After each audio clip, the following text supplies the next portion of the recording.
Si estás allí, primero quiero que le brindes un aplauso al Señor.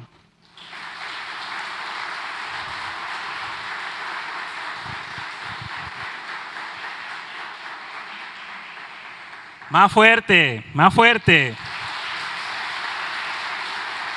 Gracias, Señor, por traernos aquí a reunirnos en el día de hoy, este domingo 14 de junio. Vamos a mitad de año ya. ¿Qué les parece?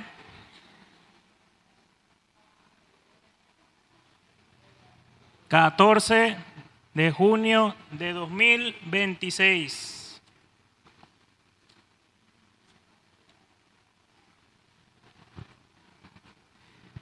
Damos gracias al Señor por esta serie que el Señor nos ha dado, que nos ha regalado. Ya llevamos 7 semanas hablando de la serie. ¿Cómo se llama la serie? Hogares con propósito. ¿Cuántos hogares con propósito hay aquí? A ver. El que no levante la mano no tiene hogar.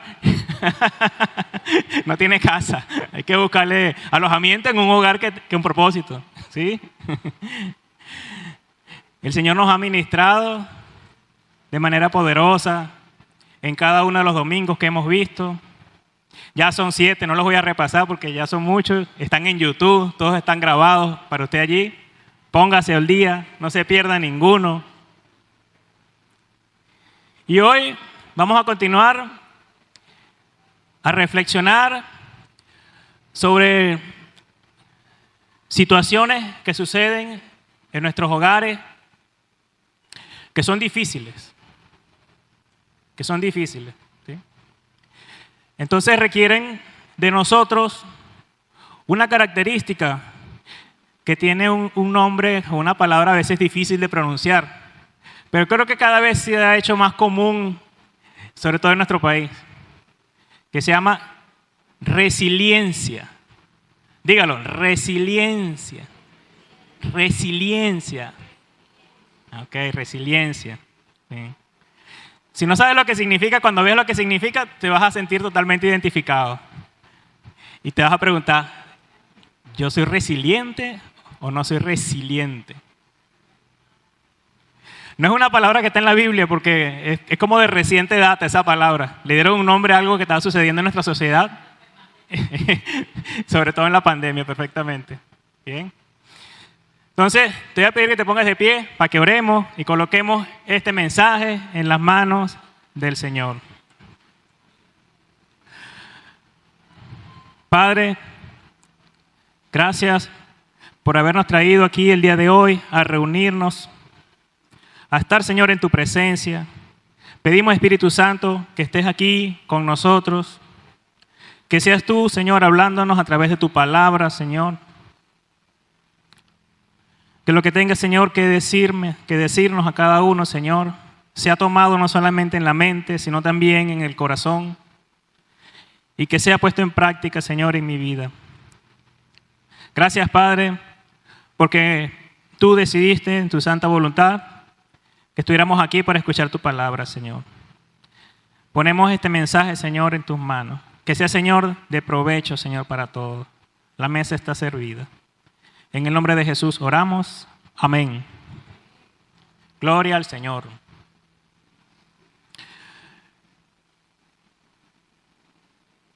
Hoy vamos a mirar esos escenarios en nuestra vida en que nuestro hogar parece haber quedado en ruinas. ¿Cuándo ustedes han sentido que en su casa, oye, esto está difícil, está grave? ¿En qué situaciones dicen, mi hogar está en riesgo, en peligro? ¿Sí?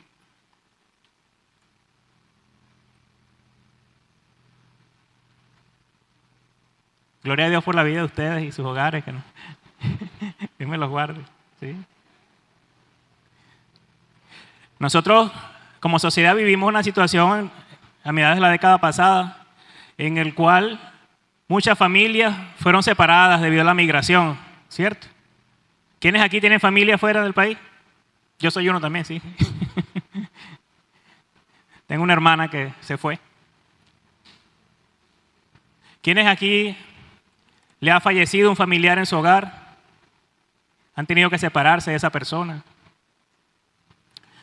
¿Quiénes aquí vienen de un hogar o en su hogar han tenido una separación por un divorcio? Donde han tenido que alejarse del diseño original del Señor, pero sucedió, ¿cierto?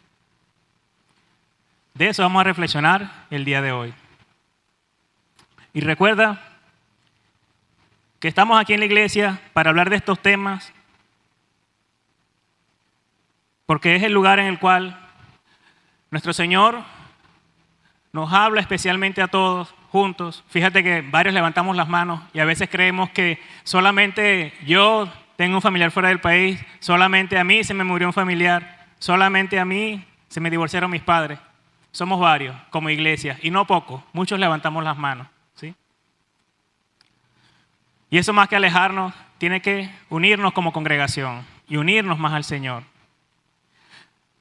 Vamos a reflexionar especialmente en el libro de Ruth. Busca ahí en tu Biblia el libro de Ruth. Ruth es un libro pequeño, tiene apenas 4 capítulos. Te invito a que lo leas completo.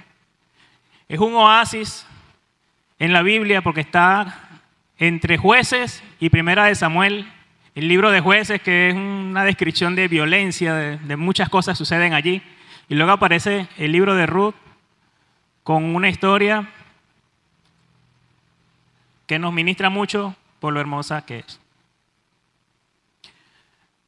El libro de Ruth trata de Ruth, trata de Noemí y trata de un varón que se llama Boaz, con 2 O, Z, Boaz, sí.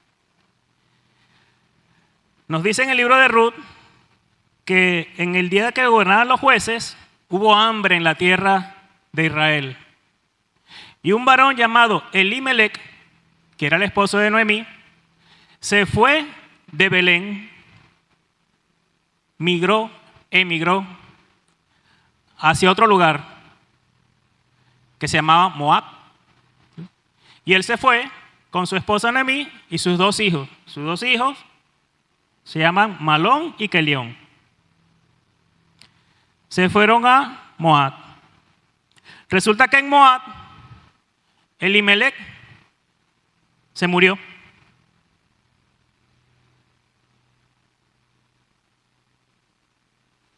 Y Noemí se quedó allí con sus 2 hijos sola, sus 2 hijos varones. Los muchachos crecieron y tomaron para sí mujeres de donde vivían, mujeres moabitas. ¿Sí? Y quizás para nosotros lo escuchamos aquí como algo común. Bueno, yo me voy a otro país, me establezco allá, crecen mis hijos se van a casar con esas personas. Pero lo que sucede aquí no es tan sencillo porque los pueblos de Israel y de Moab eran pueblos que eran enfrentados en muchas partes de la historia. A veces estaban en paz, pero muchas veces estaban guerreados. ¿Sí? De hecho, el origen del pueblo de Moab es un origen que la Biblia nos lo narra, que proviene de un incesto. Lo ven en el capítulo 19 de Génesis. Búsquenlo y márquenlo allí. Entre Lot y la mayor de sus hijas. Por esa razón y por otras cosas más de que Moab no apoyaba a Israel, entonces los israelitas tenían hasta en la ley escrito que los moabitas no podían ser parte de la asamblea de Israel, sino hasta pasada la 10ª generación. Imagínense, tienen que pasar 10 generaciones. Si una generación más o menos 20 años, serían 200 años. Para que alguien descendiente de Moab pudiera considerarse parte del pueblo de Israel. Y nos preguntamos, bueno, ¿y qué carrizo fue a buscar Elimelec allá a Moab? Es lo mismo cuando uno se pregunta. Cuando alguien de aquí se va para un sitio, un lugar que uno dice, bueno, ¿y esa ciudad existe?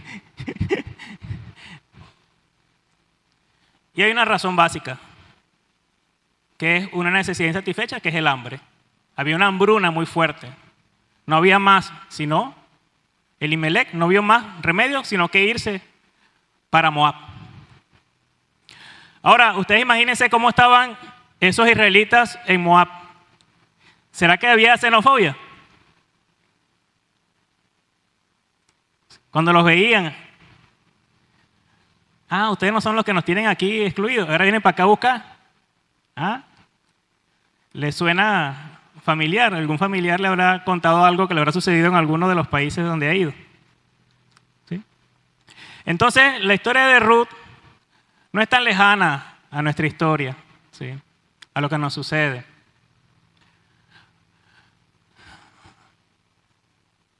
Se mueren entonces Elimelech y los 2 hijos. Y queda Noemí con sus 2 esposas. Una se llamaba Orfa y la otra se llamaba Ruth. Ya Noemí y sus hijos habían convivido porque dice que habían estado allí unos 10 años. ¿Sí? Entonces ya Noemí conocía a Orfa, conocía a Ruth, habían convivido, ¿sí? Ya sabían, ya se conocían. Cuando mueren los hijos de Noemí y se quedan viudas las 3 viudas, 3 mujeres viudas. Otro punto importante que nos ministra aquí, porque ser viudo en esta época no es igual a ser viudo ahorita. Ser viudo en esa época significa que quedabas prácticamente sin nada, quedabas en la calle, quedabas siendo mendigo. Las mujeres quedaban siendo mendigas, ¿sí? No había protección. Entonces ellas deciden, o Noemí decide, bueno, yo me voy para mi pueblo, porque por lo menos allá saben hacer las caraotas mejor que aquí, y alguien me va a dar algo que me conozca cuando niña, pues, porque aquí no me conoce, y se regresó. ¿Alguien de aquí ha tenido que regresarse, ha emigrado y ha regresado? Hay un par por allá.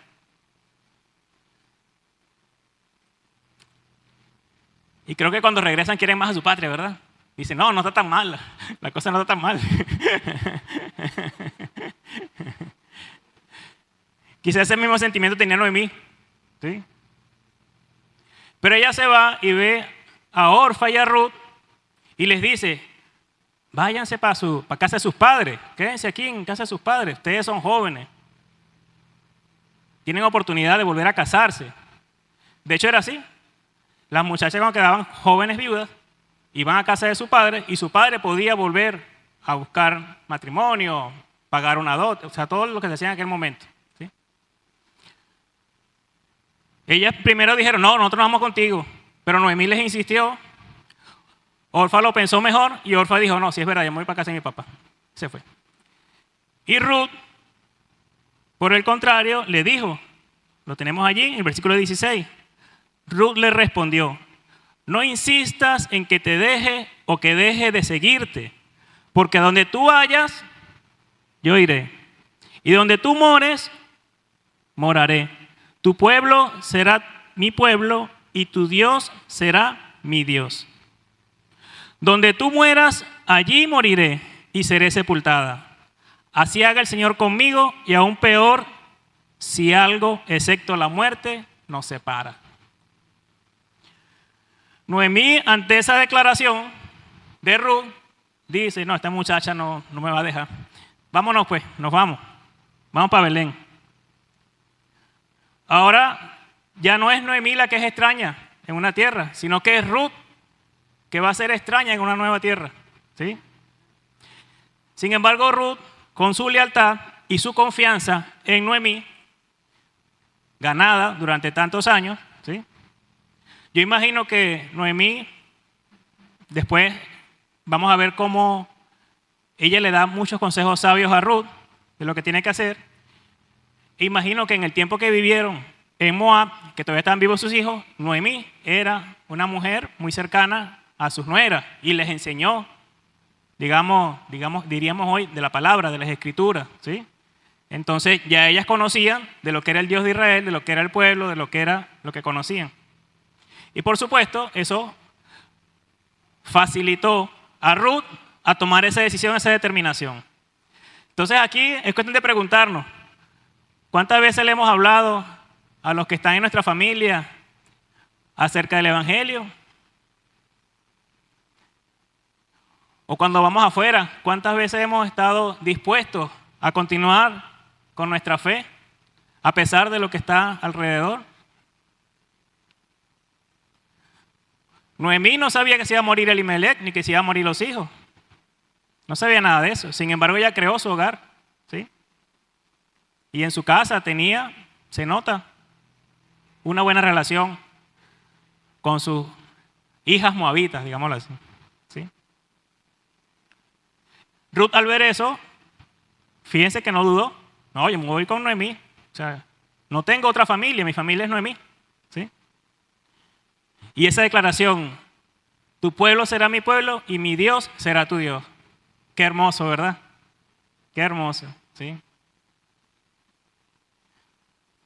Quisiéramos escuchar eso los que hacen evangelismo en las calles, que cuando le hables del evangelio te digan eso. Sí, hermano, tu Dios será mi Dios, vámonos para la iglesia. Gloria al Señor. Roguemos por eso, pues, porque el Espíritu Santo haga esas reacciones, ¿sí? Sin duda.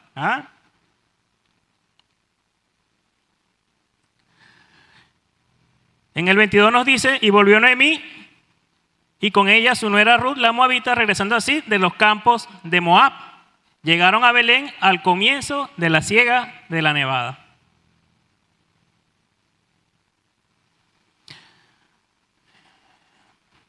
Yo soy hijo de una inmigrante colombiana. En la época de los 70, el país estaba sumido, sobre todo en el campo, situación de escasez, de hambre, de violencia. Y mi mamá se vino conmigo, bueno, yo estaba en la barriga, y se vino con mis tías que no son de sangre mía, sino varias amigas, eran bastantes. Y se vinieron juntas para acá. Y ellas, aunque no son de mi sangre, son mis tías, ¿sí? Son las personas que me ayudaron a crecer y que me vieron crecer. Entonces, crecer en una familia que emigra a otro país y que tiene que nacer, crear todo, porque tú tienes que empezar desde cero, ¿sí? Primero, aunque hables el mismo idioma, tienes que entender de qué están hablando, ¿sí? En algunas palabras. Seguramente muchos aquí también han vivido eso, porque Venezuela antes era un país que recibía muchos inmigrantes, ¿sí? Y uno de los valores más grandes que mi mamá me enseñó en esa situación es que la familia siempre tiene que estar unida, a donde vaya, ¿sí? Entonces yo ahí entiendo a Ruth, porque dice, no, en las crisis hay que estar unidos, ¿sí? Ese es un gran valor que uno debe mantener. De hecho, cuando las crisis nosotros pensamos, vamos a tener que emigrar, vamos a irnos. Y yo le decía a mi mamá, mamá, ¿será que me voy para Colombia? No sé qué. Y ella me decía, no, hijo, no se vaya para otro país. Esto va a pasar, ¿sí? Usted eche raíces aquí y crezca con su familia aquí. Y fueron palabras sabias. Que el Señor tenía cosas guardadas para mí, para mi familia, y sigue teniéndolas aquí en el país. Entonces nosotros podemos identificar 3 grietas que ocurren en el hogar que nos hacen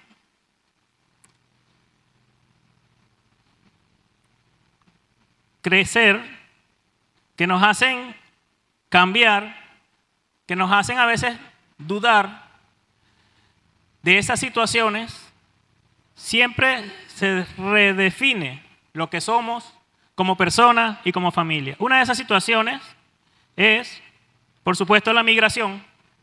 La migración es un desarraigo que te sacan de raíz de donde estás, donde tú creciste, y tienes que ir a otro país, muchas veces con las manos vacías, porque si te vas es porque no podías hacer nada en tu país, entonces no es que te vas a llevar y vas a llegar cómodo a otro país. Generalmente llegas con las manos vacías, tienes que empezar desde cero, y ahora con algo adicional, que es el peso del juicio social. Primero el juicio social porque te fuiste de tu país, los que están en tu país. Y el juicio social de donde llegaste. Que viene a hacer para acá, aquí estamos. ¿Sí? Entonces, ¿qué sucede con los que se quedan? Dejas a una familia, generalmente, muchas veces, o sucede que se iba el esposo primero a ver, te quedaban hogares divididos. Una parte aquí en Venezuela con los hijos y otro en otro lugar. Y hay muchos casos diferentes, ¿no? Pero nunca es bueno que la pareja se separe por ninguna situación. Entonces ocurre un cambio en la familia, se abre una grieta, porque antes lo que se hacía ya no se puede hacer. La segunda grieta que nos llama la resiliencia es cuando sucede que pierdes un ser querido en la familia. Sobre todo cuando lo pierdes de manera abrupta, ¿sí? Cuando muere papá o muere mamá y todavía estás en la etapa de la familia que está creciendo y está formándose. Cambia la realidad familiar. Cambia. Los fundamentos se sacuden. Y hay una redefinición que parte del dolor. Y la tercera grieta que identificamos es cuando hay una fractura familiar, cuando se quiebra esa promesa del pacto matrimonial y papá y mamá se separan, ocurre un divorcio, dejando vacíos profundos en la pareja y también en los hijos. Son realidades, son grietas que suceden y pueden suceder en cualquier familia. Y el argumento del enemigo susurra a tu mente: Dios te abandonó. Aquí en Orfa, a Noemí, cuando vemos en el versículo 20, cuando llega a Belén, cuando la gente la identifica a Noemí, ella le respondía: no me llames Noemí, sino llámame Mara, porque en grande amargura me ha puesto el Todopoderoso. Fíjense cómo cambia la identidad ante una situación de la que estamos narrando, que hasta Noemí se cambia el nombre, ¿sí? Porque no somos lo mismo, somos diferentes. Hay algo que marcó profundamente a su familia y lo transformó. El 21 dice: me fui llena, pero Jehová me ha vuelto con las manos vacías. ¿Por qué me llamáis Noemí? Ya que Jehová ha dado testimonio contra mí y el Todopoderoso me ha afligido. Nadie está preparado para separarse de quienes ama. Nadie está preparado para separarse de quienes ama. Ni siquiera una persona que esté en conocimiento pleno de la palabra del Señor siempre va a sentir el dolor de la pérdida, cualquiera que sea.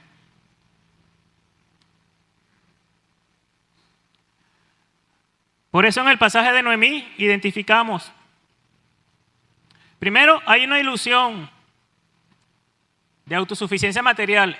Elimelec se fue de Belén a Moab buscando satisfacer una necesidad. Había esa ilusión.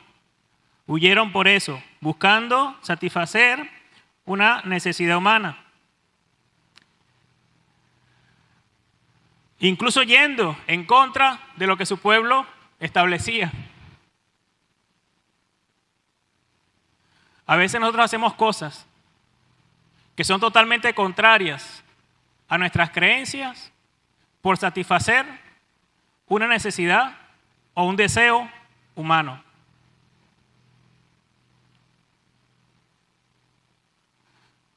A veces hacemos cosas porque se da una oportunidad y satisfacemos un deseo, sabiendo que eso está en contra de lo que el Señor manda o espera de mí.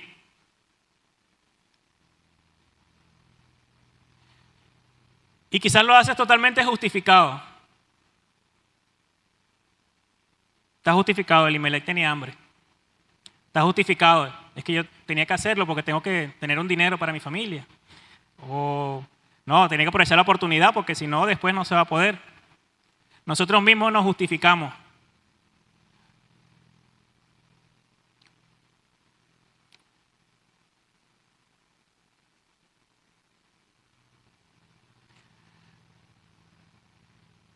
El impacto del luto y la separación que hace en Noemí.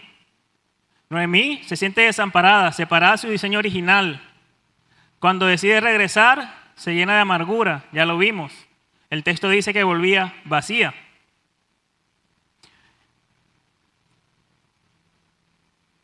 Y el desafío de empezar desde cero.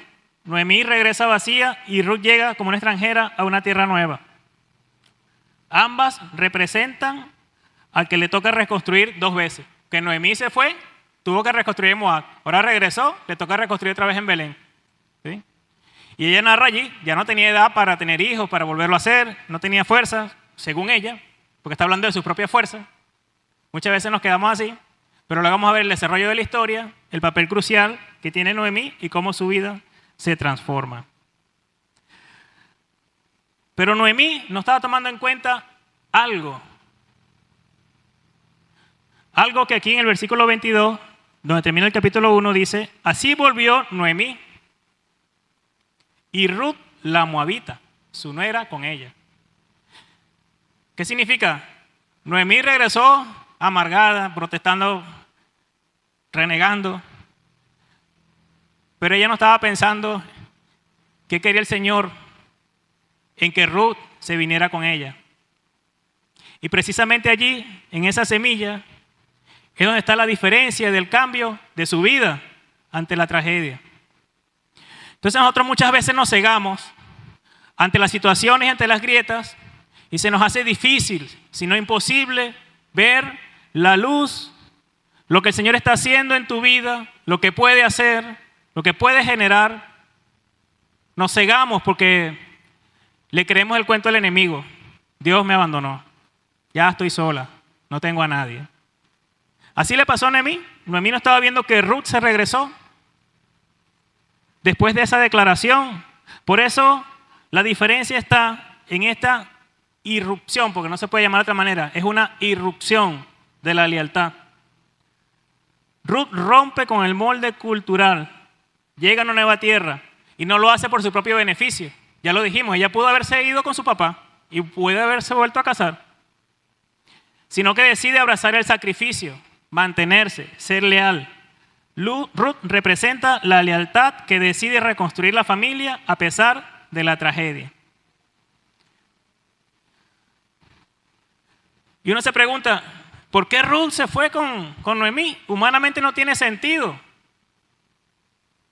Ella pudo haberse quedado en su ciudad, en Moab, en su pueblo.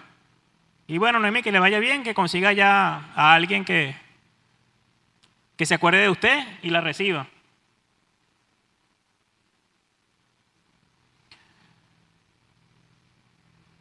Sin embargo, Ruth acepta el sacrificio y van 2 mujeres solas yendo a Israel, sin protección. Y llegan allá, como les comenté, en condiciones de mendigas, prácticamente. En el capítulo 2 dice, Ruth recoge espigas en el campo de Booz. Recoger espigas es lo que diríamos aquí, sí, una persona que recoge lo que puede de la calle.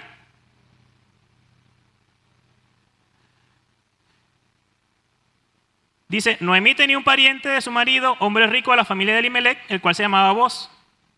Ruth le dijo a Noemí, te ruego que me dejes ir al campo y recogeré espigas.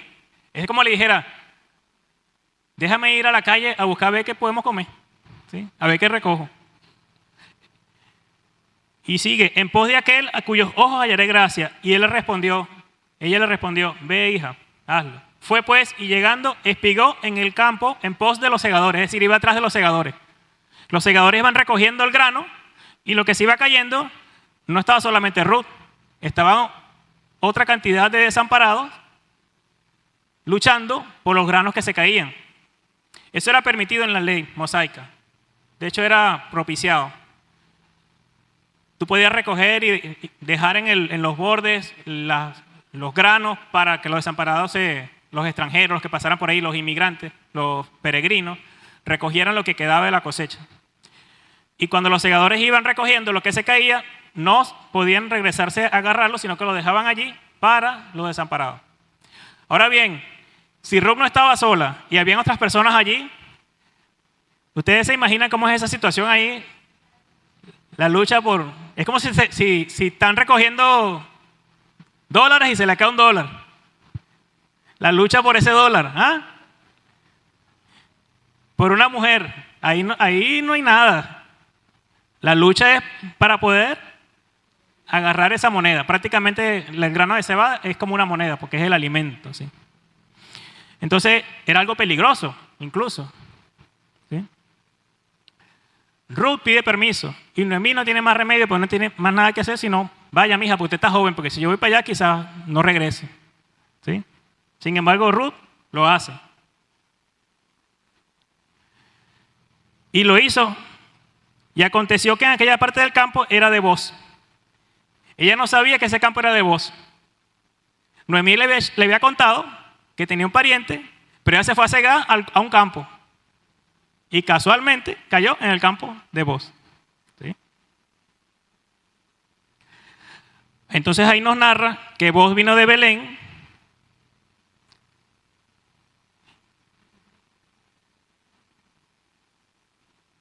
Y más adelante,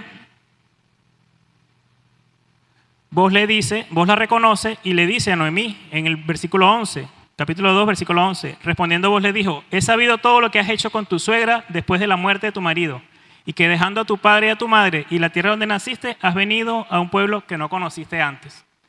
Es decir, que Booz sí había escuchado del caso de Ruth.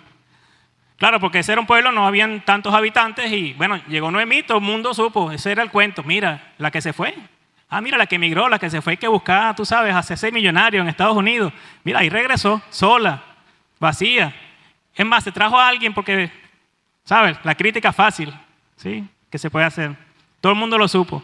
Sin embargo, aquí vemos que Ruth y Noemí dieron testimonio, porque Booz ya conocía del testimonio de Ruth, que Ruth había acompañado a su suegra para no dejarla sola.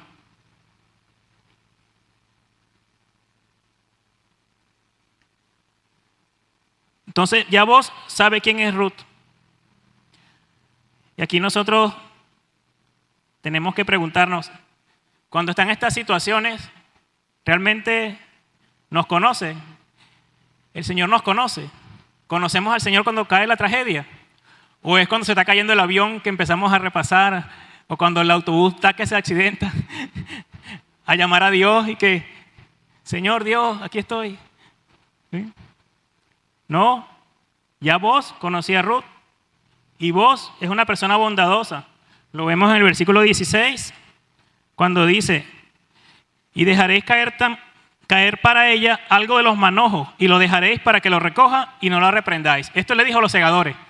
Ahora los segadores no van a dejar caer granos, sino que dejan caer manojos para que Ruth los agarre por orden de Booz, ¿sí?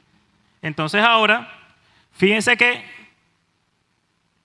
ella recogió tanto que recogió una cantidad que es una efa. Una efa en aquel tiempo son 22 litros, es como un cuñete de cebada. Y eso alcanza para hacer unos 45 a 60 panes. Imagínate la diferencia.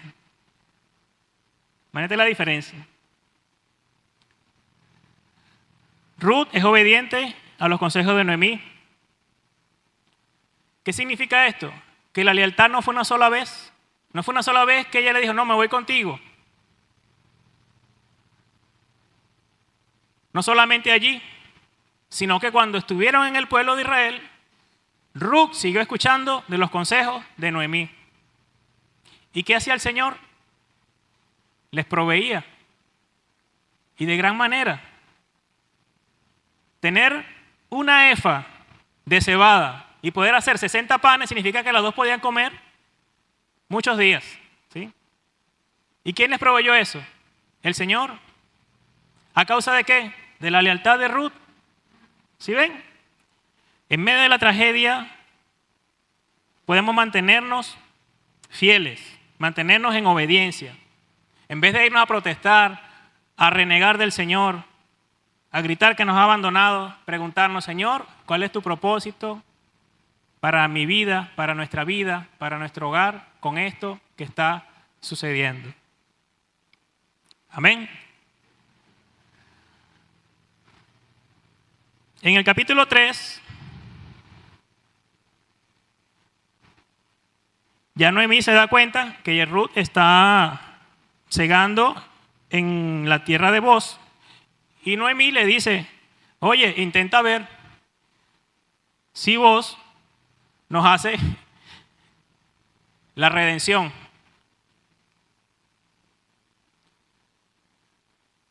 Y aquí llegó el día en que tienen que ir a la era, que llaman.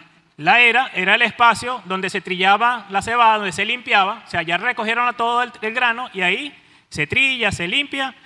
Y hay una parte que me llamó la atención que dice, se avienta, se levantan los granos al viento. Y es para que el viento se lleve el polvo y caiga el grano limpio, purificado. ¿Sí? Y es una similitud a cómo el Señor ha ido tratando a Noemí y a Ruth, ¿no? Las ha ido limpiando, así como ese grano de cebada en la paja. Luego en el versículo 7 dice, cuando vos, capítulo 3, versículo 7, hubo comido y bebido, o sea, ya limpiaron la cebada, está listo, ya vamos a venderla. Vos estaba contento, comió y bebió y su corazón estuvo contento. Se retiró a dormir a un lado del montón. Entonces ella vino calladamente y le descubrió los pies y se acostó. Se acostó en los pies de Booz. Booz se levantó a medianoche y se dio cuenta que ella estaba allí, a sus pies, y dice, ¿qué haces aquí? Ahora, ¿qué significado tiene esto? Ella le pide que le eche el manto. Significa que le está pidiendo protección. Es como una petición de matrimonio. ¿Sí? Ruth no hace nada indebido. ¿Sí? Simplemente llega y hace la propuesta. Booz reacciona y le dice, aunque es cierto que yo soy pariente cercano, con todo eso, hay un pariente más cercano que yo. O sea que Booz no se aprovecha de la situación, sino que dice, hay algo más que debemos hacer. En la cultura de Israel, los pies eran a veces un símbolo de sumisión. Entonces cuando ella se echa sus pies, es un símbolo de sumisión. Al destapar sus pies y acostarse a su lado, al lado de los pies, Ruth le estaba pidiendo a Booz que extendiera su manto sobre ella como protector y esposo y ejerciera su derecho de redención familiar. Booz no se aprovechó ni se ofendió, más bien actuó. Lo hizo con gran respeto. Pero fíjense que Booz le hace un reconocimiento a Ruth en el versículo 11. Ahora pues no temas, hija mía, yo haré contigo lo que tú digas, pues toda la gente de mi pueblo sabe que eres mujer virtuosa. Ruth, en el tiempo que estuvo aquí, dio testimonio en el pueblo y demostró ser una mujer virtuosa. Y ya Booz lo sabía. ¿Sí? Entonces, las bendiciones que llegan a Ruth no llegan de la nada. ¿Sí?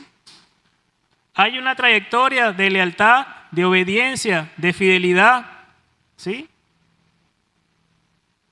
Las cosas que están sucediendo en la vida de Ruth, las bendiciones que se están dando, nos enseñan esta hermosa verdad. La fidelidad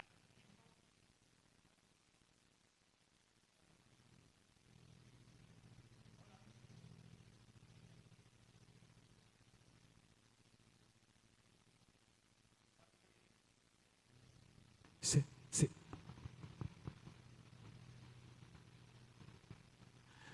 La fidelidad en tiempos de crisis garantiza la provisión sobrenatural de Dios para el hogar. Entonces, ante una crisis, ¿qué tenemos que hacer? Mantenernos fieles al Señor, a su palabra, ¿sí?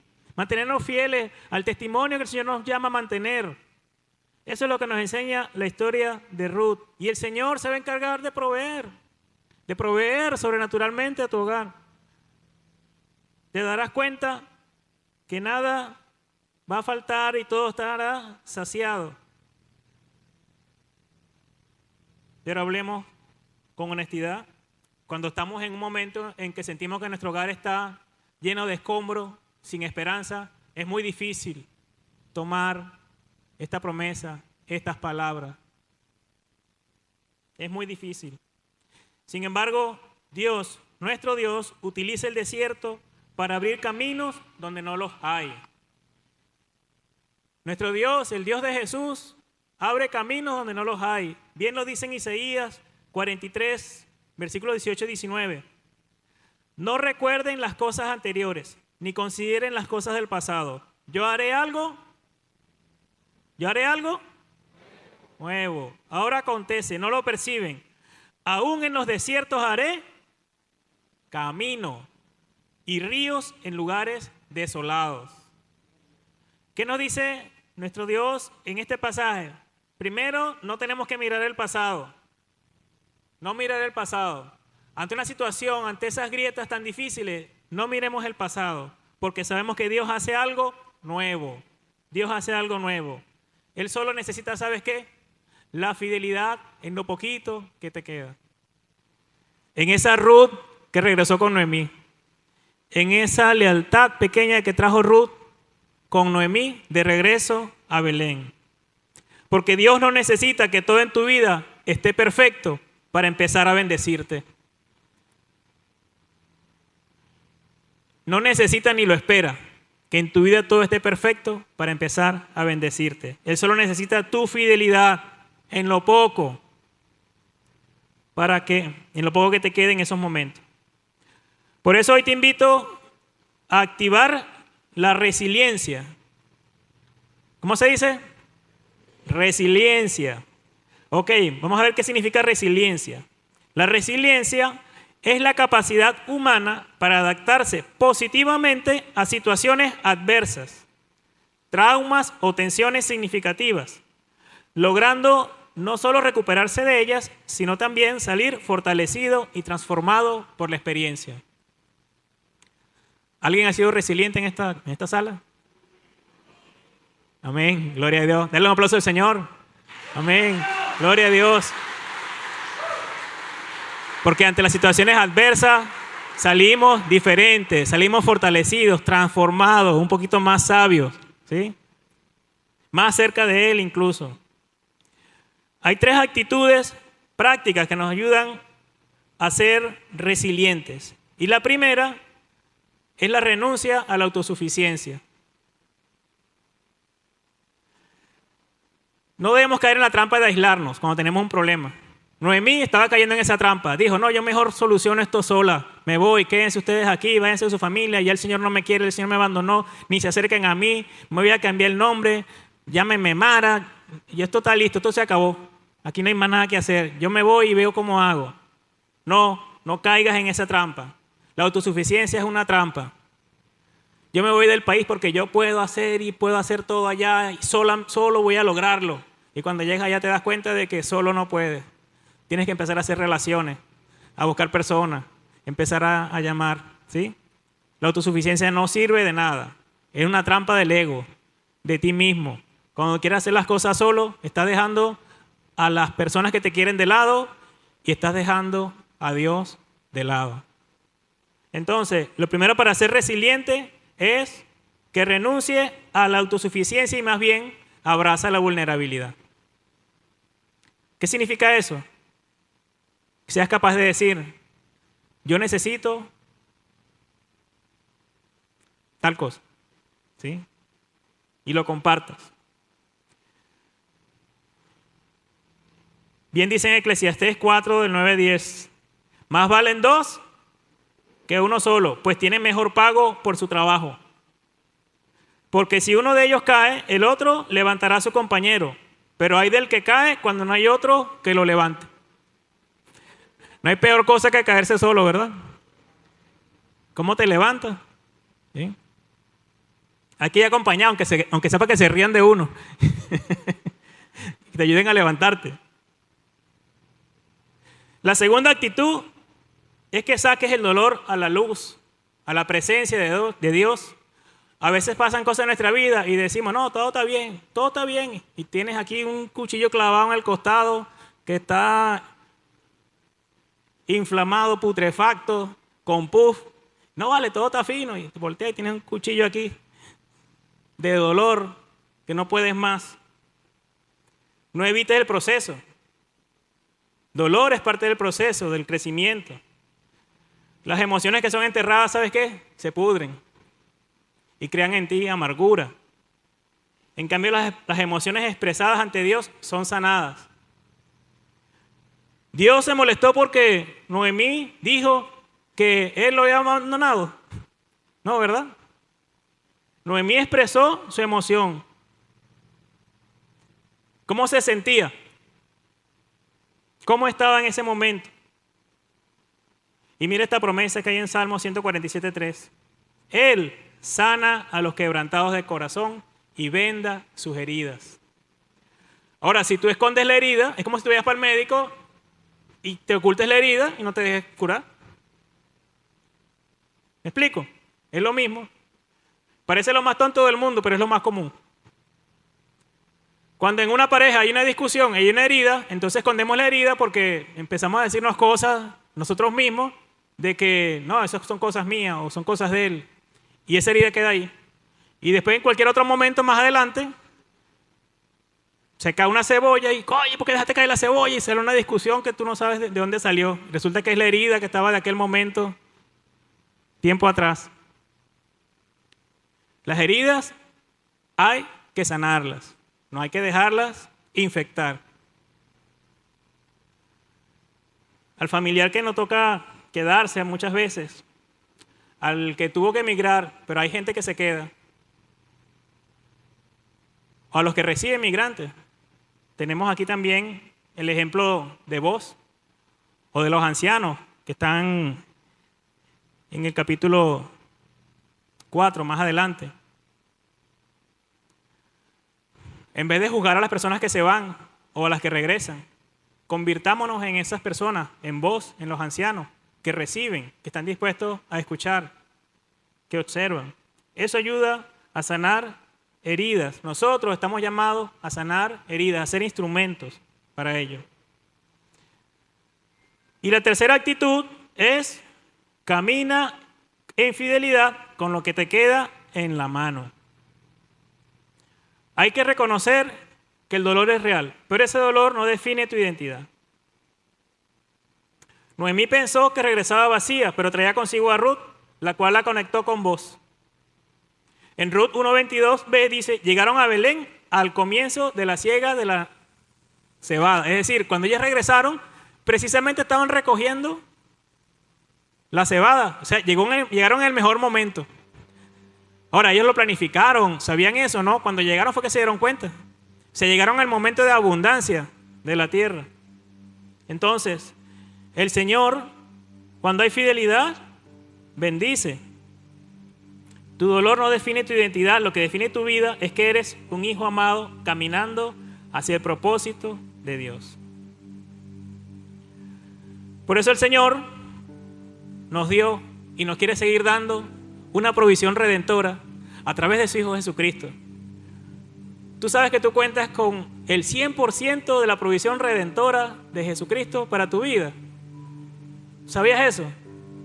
Que Jesús está para ti porque Él hizo un sacrificio único, suficiente, completo, eterno, para tu vida. Para que tu vida no sea una única y simple paja del viento que se va cuando levantan los granos de cebada, sino que estás llamado a hacer cebada, a fecundar, a hacer de pan para las personas que están a tu alrededor. Por eso, cuando estás en ruinas, no queda otra sino llegar a la bendición. Cuando estás en el Señor, no te queda otra sino esperar la bendición del Señor. De ruinas a bendición, porque los escombros que quedan, esos escombros actuales, son la materia prima para la bendición del Señor. ¿Quién lo cree? Amén. Gloria al Señor. Apláudele al Señor.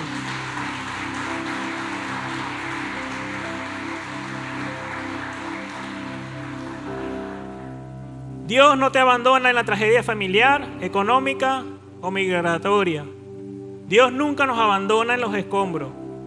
¿Y sabes qué? Dios no nos diseñó para quedarnos a vivir en los escombros. Siempre ten presente que es una situación temporal. Dice en Juan 10, 28, 29, yo les doy vida eterna y jamás, jamás perecerán. Y nadie las arrebatará de mi mano. ¿Quién lo cree? Gloria al Señor. Tu seguridad no depende de qué tan fuerte te aferres tú a tus fuerzas.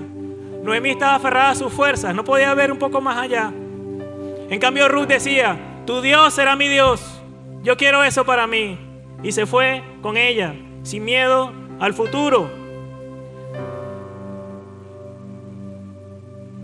Quizás tienes miedo de mañana lunes, porque vas a enfrentar situaciones nuevas. Pero ¿sabes qué? Ya el Señor está en tu futuro. Ya el Señor está allí, te está esperando. Y hay personas las personas te vamos a fallar. Tu esposo te va a fallar. Tu esposa te va a fallar. Tu hijo, tu mamá, tu papá. Ese amigo que tanto quieres. Pero el único que no va a fallar en tu vida es Jesucristo. Por eso tienes que estar cimentado sobre la roca. Mantener la fidelidad. Mantener la lealtad. Porque tenemos un Redentor, que es Jesús. Así como vos fue el pariente redentor para Ruth, así es Cristo para la iglesia. Para la iglesia que somos nosotros.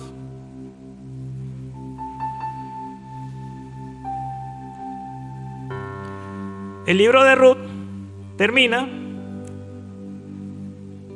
con el matrimonio entre Boaz y Ruth. Hubo boda. Y no solo eso, esa boda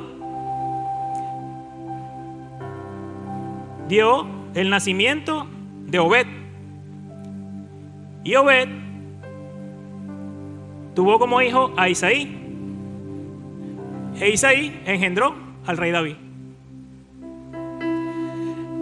Entonces, la historia de Ruth no es cualquier historia. Es la moabita que se vino a Israel, al pueblo detestado por los israelitas, y el Señor lo metió dentro de la descendencia, la genealogía del Salvador.